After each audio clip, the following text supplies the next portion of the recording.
Selama ribuan tahun, dewa adalah penguasa absolut yang tak mungkin dikalahkan oleh manusia. Namun, apakah batas itu benar-benar ada? Selamat datang kembali di channel Void NK, dan pada episode kali ini, kita akan membahas kisah selanjutnya, yaitu chapter 2 dari komik Feng Senji. Siapkan diri kalian, dan jangan lupa siapkan cemilan kalian, karena hari ini kita akan menyaksikan malam di mana langit tidak lagi diam mengawasi, melainkan turun membawa neraka. Chapter 2. Dewa kuno yang perkasa. Di bawah langit senja yang memerah, dua penunggang kuda berjalan menyusuri tebing di tepi lautan. Mereka adalah Kaisar Shang dan putranya yang masih muda, Zisho. Hati pangeran muda itu sedang gundah. Aku telah melihat kehidupan para budak di tambang belerang di utara kota. Aku merasa kasihan pada mereka, ucap Zisho memecah keheningan. Ia melanjutkan dengan nada getir. Selama bertahun-tahun, mereka menanggung penderitaan di bawah tanah dan tidak akan pernah melihat istri dan anak-anak mereka lagi selama mereka hidup. Kaisar yang sudah menua itu menghela napas berat, menatap lurus ke depan. Ini memang menyedihkan, tapi kita harus bekerja untuk para dewa. Jika kita tidak mematuhi perintah mereka, mereka akan menghukum kita dengan berbagai macam malapetaka. Dan ketika saat itu tiba, rakyat harus menghadapi penderitaan yang jauh lebih besar. Zisho dengan api pemberontakan di matanya menoleh pada ayahnya. Ayah, mengapa kita tidak mencoba untuk menggulingkan otoritas para dewa? Kaisar terdiam sejenak, memandangi burung-burung camar yang terbang di atas lautan senja. Ketika aku masih muda, aku juga memiliki pemikiran yang sama, tapi aku dengan cepat diajari pelajaran yang pahit. Ia menunduk, bayangan masa lalu menghantuinya. Zisho, pemikiranmu terlalu naif. Sang kaisar kemudian menceritakan sebuah rahasia kelam yang menghancurkan jiwanya. Aku belum pernah menceritakan kisah ini padamu, bukan? Suatu malam, lebih dari 100 prajuritku dibantai hanya dengan sedikit usaha. Pembantainya adalah seorang dewa berkulit merah gelap. Dia mengampuniku dan berkata padaku, "Jangan mencoba hal bodoh, Kaisar Shang." Lalu dia pergi. Tangan kaisar mencengkeram tali kekang kudanya. Setelah malam itu, aku kehilangan tekadku. Bukan karena aku takut pada mereka, tapi karena aku sadar bahwa aku tidak akan pernah bisa menang melawan mereka. Itu adalah rasa frustrasi yang sangat tidak berdaya. Ia menatap putranya dengan sendu. Zisho, kau pasti berpikir ayahmu adalah kaisar yang tidak kompeten. Tapi aku juga pernah memiliki mimpi itu dan melakukan yang terbaik untuk mencapainya. Tapi begitulah dunia ini. Kau harus ingat, ada hal-hal yang tidak akan pernah bisa dicapai oleh kita yang fana. Dengan tatapan memperingatkan, ia menatap putranya. Jangan pernah melawan Tian, ini demi kebaikanmu sendiri. Namun Zisho tidak gentar. Di mana Tian? Kaisar melihat jauh melintasi lautan yang luas. Kudengar dia berada di seberang lautan di negeri yang jauh, ke arah matahari terbit dan tempat peristirahatan sang naga. Itu adalah tempat yang tidak bisa didatangi manusia. Zisho menunjuk ke arah matahari terbenam dengan tekad yang tak tergoyahkan. Ayah bilang di sebelah sana, aku ingin pergi. Sang kaisar terkejut. Kau ingin pergi? Ya, tidak peduli betapa sulitnya, aku ingin sampai di sana suatu hari nanti. Deklarasi Zisho lantang. Jari telunjuknya teracung menantang cakrawala. Aku akan pergi ke kerajaan tempat naga itu tertidur. Dan kemudian aku akan secara pribadi memberitahu Tian, kami tidak akan menjadi budakmu. Mata Zisho menajam, memancarkan sumpah yang melampaui kematian. Ayah, mimpimu belum berakhir, karena aku masih di sini untukmu. Jika aku mati dan gagal mencapai mimpi ini, putra dan cucuku akan meneruskannya, sampai kesuksesan itu diraih. Bertahun-tahun kemudian, sumpah itu ditagih. Zisho kini telah dewasa dan mewarisi tahta ayahnya, berada di tengah medan perang yang brutal.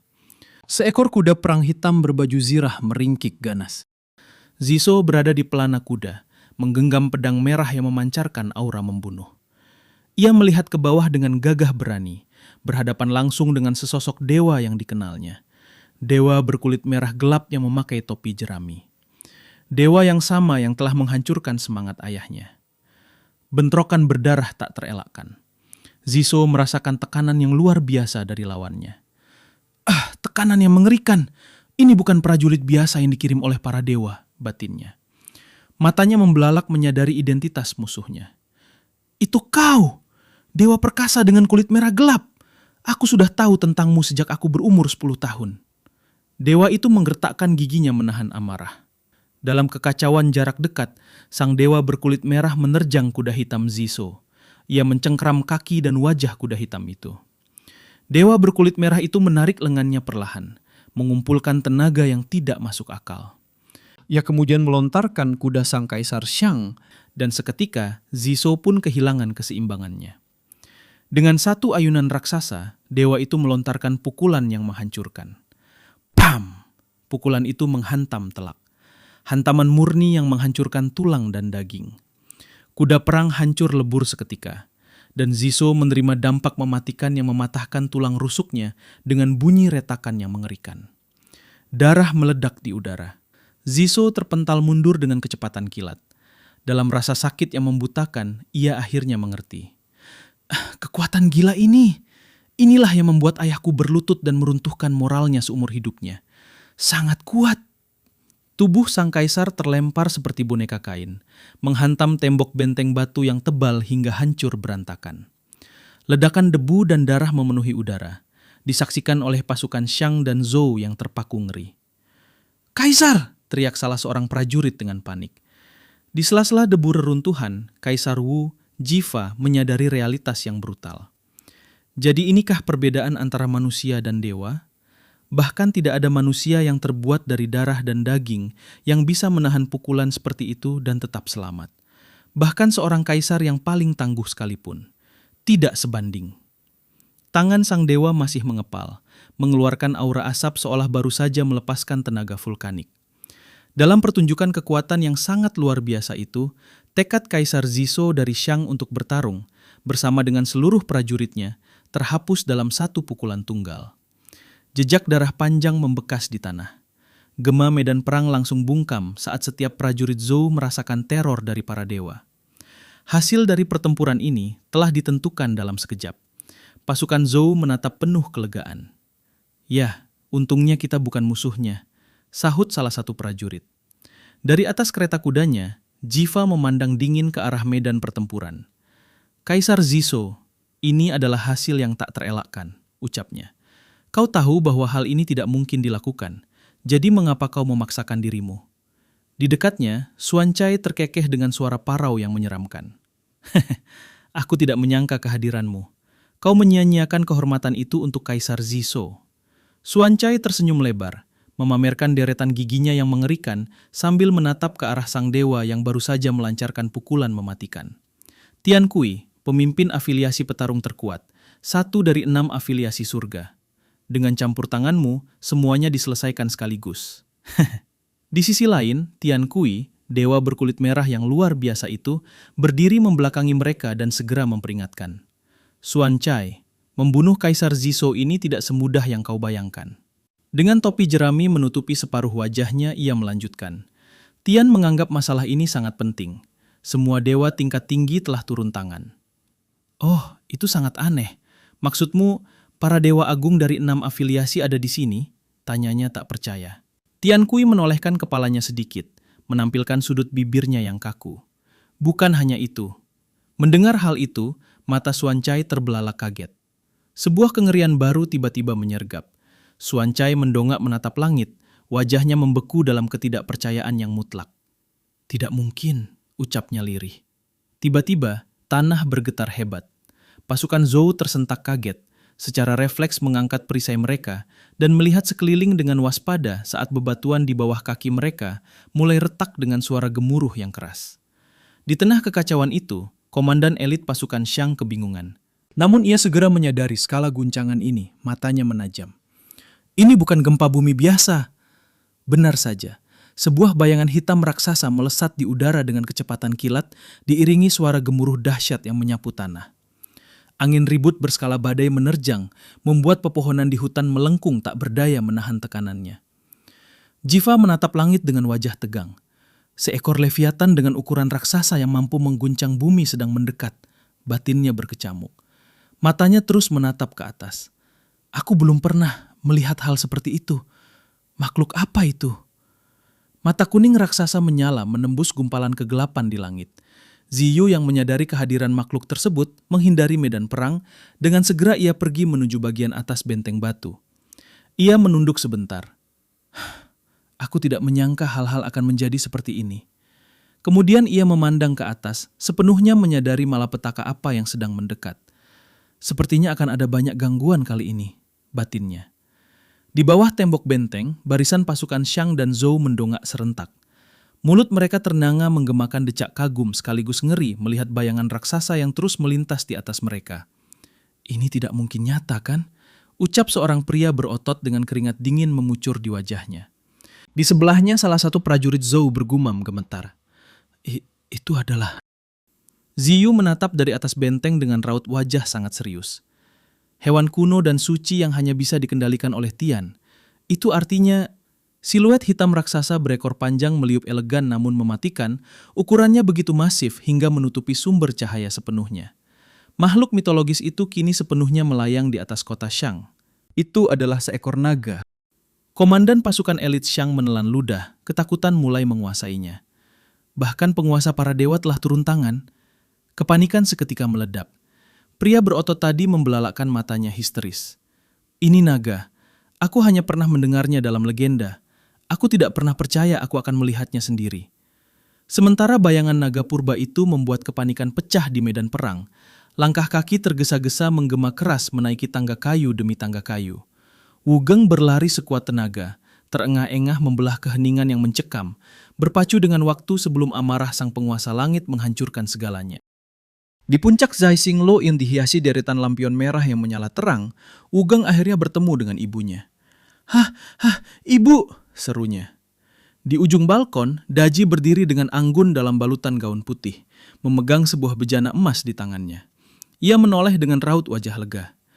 Syukurlah kau kembali. Ibu mengkhawatirkanmu. Wugeng berjalan mendekati ibunya, kebingungan melihat keadaan sekitar yang sunyi senyap. Tidak ada satu jiwa pun yang terlihat di seluruh Zai Xinglo. Kenapa begini? Wajahnya berubah marah. Apa mereka menyelinap pergi? Keparat-keparat berdarah dingin. Kau tidak perlu menyalahkan mereka. Aku yang menyuruh mereka pergi. Ucap Daji dengan tenang, seolah membaca pikiran putranya. Wajah cantiknya menatap lurus ke depan. Penjaga tidak lagi dibutuhkan di sini. Daji berbalik, melangkah menuju tepian balkon. Kemarilah. Panggilnya lembut. Wugeng menoleh dengan tatapan terkejut, merasakan ada sesuatu yang tidak beres. Wugeng berlari ke tepian balkon dan melihat ke arah medan perang. Matanya seketika membelalak ngeri melihat bayangan raksasa yang meliuk di balik awan. Hah, apa itu? Ucapnya gemetar. Bentuk naga hitam yang sangat masif itu menutupi cakrawala di atas kota. Itu sangat besar, gumam Wugeng, terpaku oleh ketakutan dan kekaguman. Daji berdiri di belakangnya. Wajahnya muram namun tenang. Itu adalah naga yang bersemayam di negeri yang jauh. Legenda mengatakan bahwa naga itu sudah ada selama masa kekacauan penciptaan dunia. Ia menunduk menatap putranya. Hanya penguasa para dewa yang memiliki otoritas atasnya. Tidak hanya para dewa yang datang ke Zauge untuk pertempuran ini, tetapi Tian juga datang secara pribadi, ungkap Daji. Tian? Tanya Wugeng, menyebut nama entitas tertinggi itu. Keringat dingin menetes di pipi Wugeng. Apakah dia sekuat itu? Profil wajah Daji menatap nanar ke arah malam. Tian yang kukenal tidak pernah ikut campur dalam pertempuran manusia. Di bawah bayang-bayang menara Zai Xinglo yang menjulang tinggi di tengah kota yang mulai dilanda kepanikan, Daji melanjutkan penjelasannya. Dia membenci kelemahan manusia dan muak dengan keegoisan serta keserakahan mereka. Dia melihat manusia hanya sebagai monyet yang berisik. Baginya, selain untuk diperbudak, manusia sama sekali tidak berharga. Aku tidak pernah membayangkan dia akan datang secara pribadi. Jika aku tidak salah, hanya ada satu alasan. Daji menatap putranya lekat-lekat. Karena dia tahu bahwa ayahmu berbeda. Wugeng menundukkan pandangannya, didera rasa pesimis yang dalam. Ayah, bagaimana mungkin dia bisa menang melawan dewa?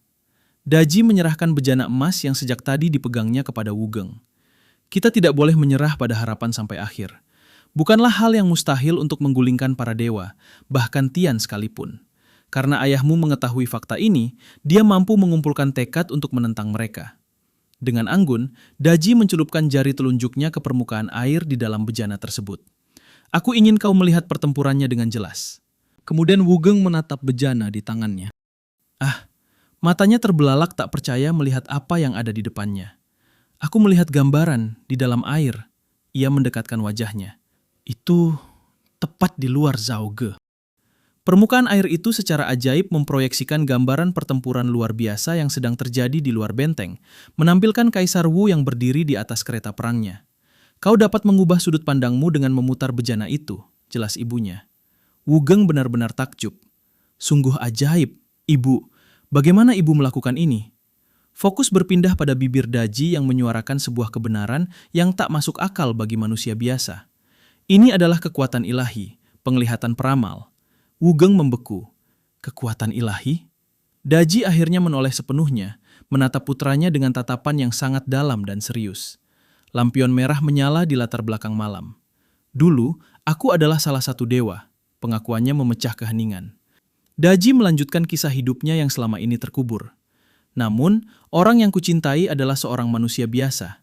Ketika aku bertemu ayahmu 8 tahun yang lalu, aku memilih untuk meninggalkan para dewa dan aku tidak menceritakan rahasia ini kepada siapapun, bahkan kepadamu. Ini karena para dewa memiliki aturan yang sangat ketat. Nada suaranya menjadi peringatan yang kelam. Jika identitas asliku terungkap, hukumannya akan sangat mengerikan. Tetapi karena kita telah mencapai titik ini, aku harus mempercayakan semua yang kuketahui kepadamu. Wugeng hanya bisa terdiam membisu. Syok mencerna kenyataan bahwa darah dewa mengalir di tubuhnya. Di bawah langit malam, seekor naga hitam yang sangat masif meliuk turun dari balik awan gelap, menciptakan badai yang merobek langit dan menggetarkan bumi. Wajah naga itu menyeringai dengan sepasang mata merah menyala yang menatap tajam ke arah benteng kota. Di atas medan pertempuran, para prajurit Zhou dan Shang panik bukan main. "Ah, benda itu mendekati kita!" teriak salah seorang dari prajurit Shang dengan wajah pucat pasi. "Besar sekali!" sahut yang lain sambil menggenggam senjatanya dengan gemetar. "Apa yang harus kita lakukan?" Sementara kepanikan melanda pasukan, komandan elit pasukan Shang hanya terdiam menatap ke atas. Di tengah kengerian itu, sebuah tawa keras dan arogan menggema dan memecah suara badai. Lihat saja itu. Di atas naga hitam itu, para dewa tingkat tinggi berkumpul, menatap rendah ke arah medan pertempuran. Lihat saja monyet-monyet di bawah sana. Semuanya berlarian ketakutan. Ini sangat menyenangkan, ungkap sang dewa api agung sambil merangkul mesra dewa hujan agung. Dewa api agung, Taiji, tertawa terbahak-bahak hingga memamerkan deretan giginya. Ini benar-benar membuatku tertawa. Inikah monyet-monyet bodoh yang berani menantang kita?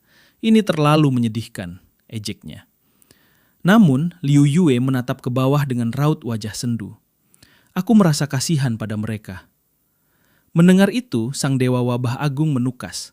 Hei, sekarang, bersimpati pada manusia itu vulgar. Mereka hanyalah sekelompok barbar dan monyet yang bodoh, serakah dan egois. Dewa wabah agung, Gui Mu, menyeringai mengerikan dari balik tudung jubahnya sambil melanjutkan ocehannya. Dan yang terburuk adalah kurangnya keyakinan mereka. Kita para dewa telah menganugerahi mereka banyak hal baik dan tetap saja mereka tidak pernah puas. Di sebelahnya, dewa keganasan agung Xi Xing duduk berjongkok dalam diam. Di sisi lain, dewa petir agung Zui Ri berdiri melipat tangan dengan wajah datar.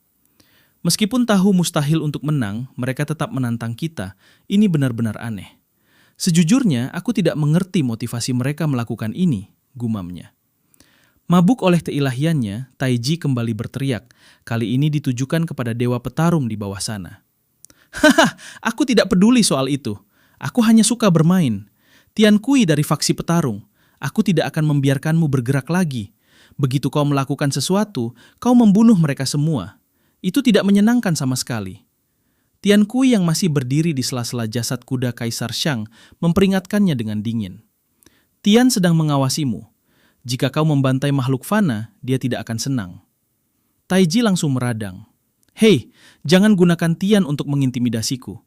Jika hewan peliharaan tidak berkelakuan baik, maka pemiliknya berhak menghukum mereka dengan kejam. Melakukan hal itu adil dan wajar. Jika kita memberi ampun pada monyet-monyet ini sekarang, maka monyet-monyet lain akan memberontak melawan kita nanti. Jika itu terjadi, bukankah kita akan mendapat masalah yang tak ada habisnya?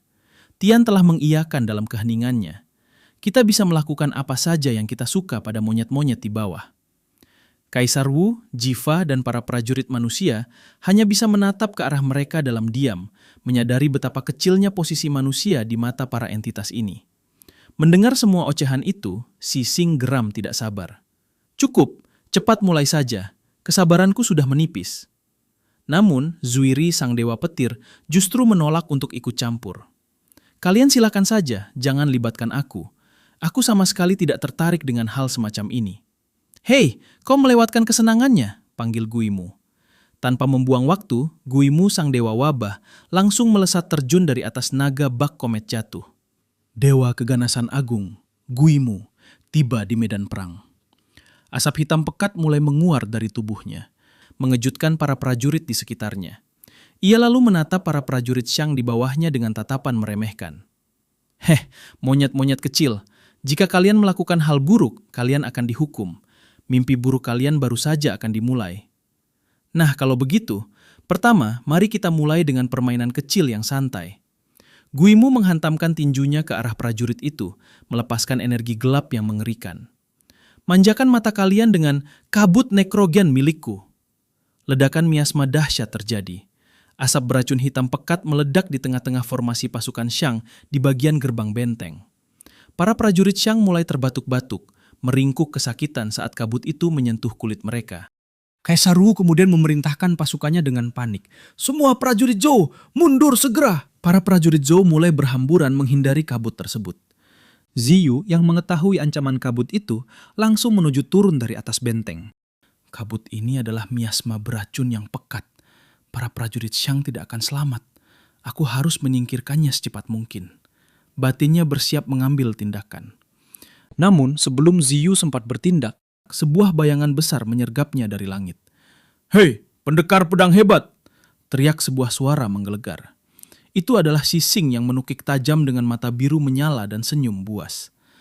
Biarkan aku bermain denganmu sebentar. Dengan kecepatan kilat, Sising menerkam Ziyu dari udara. Tangan raksasanya mencengkeram leher dan tangan Ziyu hingga darah menyembur, menyeretnya jatuh menuju tembok benteng. Mereka berdua menghantam tembok benteng pertahanan dengan kekuatan meteor. Batu bata hancur berkeping-keping, menciptakan kawah besar dari titik benturan. Sising menindih tubuh Ziyu yang terperangkap di reruntuhan. Aku suka mangsa yang kuat.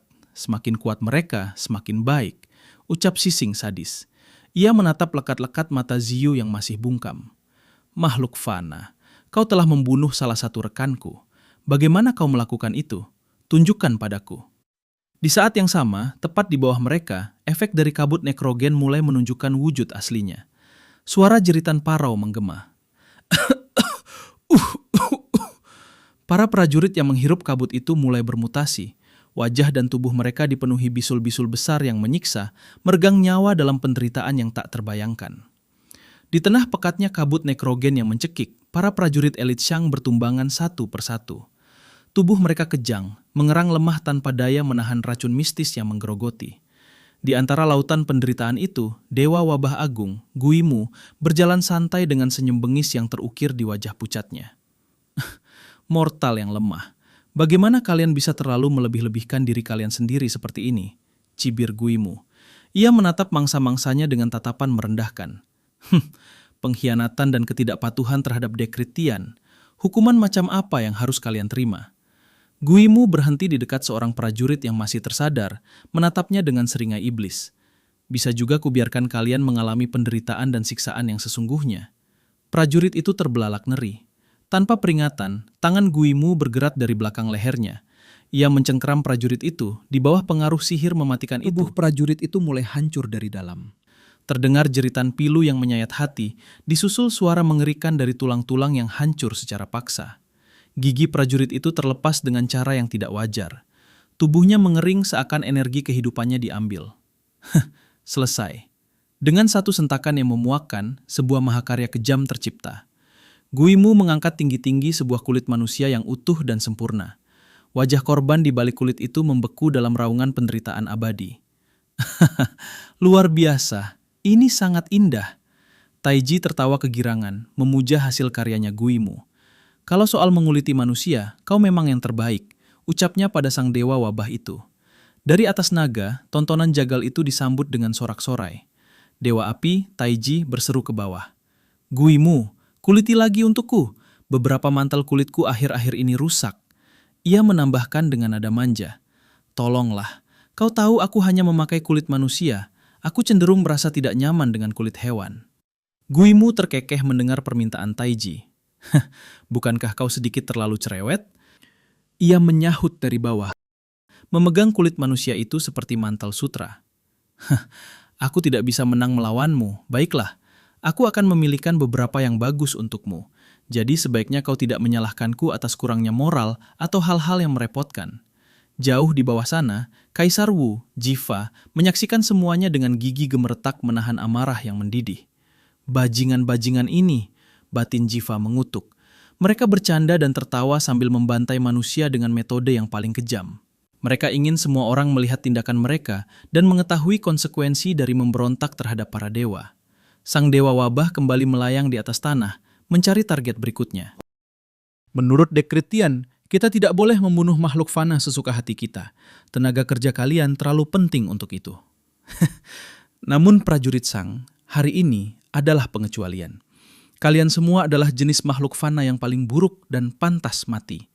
Deklarasinya di tengah rintihan pilu para prajurit. Kali ini, kita tidak perlu bertindak sembunyi-sembunyi. Kita bisa bermain sepuas hati kita. Ucap Guimu sambil mendekati komandan elit pasukan Shang. Mata Guimu lalu tertuju pada sang komandan yang benar-benar terlalu menghibur melihat kalian semua mengerang kesakitan dan penderitaan. Lanjutnya, mata pucat Guimu menilai komandan itu bak barang dagangan. Yang ini cukup lincah bukan? Dia terlihat cukup bagus. Dia tampak sangat kuat dan rambutnya tipis serta halus. Kulitnya pasti akan menjadi bagus. Taiji dari atas naga tersenyum. Terima kasih. Sang komandan elit pasukan Shang menelan ludah. Keringat membasahi wajahnya. Ia bersiap untuk yang terburuk. Sekarang lihatlah, saat kau bertindak, itu harus cepat dan teratur untuk mencegah target memberontak secara berlebihan. Akan sangat tidak memuaskan jika kulit seberharga ini hancur. Guimu mulai menceramahi dengan bangga. Kabut nekrogenku mampu merusak tulang manusia, hanya menyisakan kulit dalam kondisi sempurna. Dari semua dewa, pasti tidak ada yang bisa mengalahkan keterampilanku dalam hal ini. Namun sebelum itu terjadi, sebuah kilatan merah membelah udara. Guimu terdiam. Sebuah tanda tanya muncul di kepalanya. Di atas naga, senyum Taiji dan Liu Yue memudar berganti dengan keterkejutan. Sang komandan menatap dengan takjub. Mata para dewa lainnya membelalak, termasuk Tian Kui yang terkesiap. Sebuah tangan pucat yang mengerikan jatuh menghantam tanah batu, memercikkan darah ke udara. Itu adalah tangan kiri Guimu. Terpotong dengan sangat rapi hingga siku. Selama sedetik, realitas itu belum terproses. Lalu, tanganku! Tanganku! Wajah arogan Guimu hancur berkeping-keping, digantikan oleh syok dan rasa sakit yang membutakan. Ia memegangi puntung lengannya yang menyemburkan darah pekat. Guimu menjerit sejadi-jadinya, jeritan penuh ketakutan yang belum pernah ia keluarkan seumur hidupnya.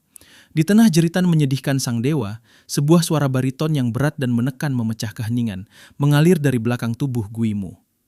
Apakah kau sedang melakukan demonstrasi menguliti manusia? Aku tidak tertarik. Sebaliknya, teriakan ketakutanmu barusan adalah hiburan yang jauh lebih baik. Ucap entitas yang memotong tangan sang dewa. Jadi kau menganggap ini sebuah permainan, bukan? Apakah kau sudah bersenang-senang? Kalau begitu, sayang sekali aku harus memberitahumu. Guimu jatuh berlutut, darah merembes dari tangannya. Berdiri menjulang tinggi di belakang punggung dewa yang ketakutan itu adalah sosok beraura gelap dengan jubah bulu burung hitam yang berkibar gagah. Sang Kaisar Zishou dari Shang telah bangkit kembali dari reruntuhan. Zishou mencengkeram erat gagang pedang merahnya. Waktu bermainmu baru saja berakhir. Itu dia awal dari neraka yang turun di kota Zhaoge. Di saat para dewa menganggap pembantaian ini hanyalah sebuah permainan, Sang Kaisar Shang, Zishou, justru bangkit dan siap menantang sang dewa itu sendiri. Menurut kalian, apakah pedang seorang manusia fana sanggup membelah arogansi para dewa? Tulis teori dan pendapat kalian di kolom komentar. Kalau kalian suka dengan konten ini, jangan lupa tinggalkan jejak dengan klik like, share ke teman kalian, dan subscribe channel ini untuk dukung channel ini. Nyalakan lonceng juga agar tidak ketinggalan update cerita selanjutnya. Void NK pamit undur diri, stay safe, dan sampai jumpa di kisah selanjutnya.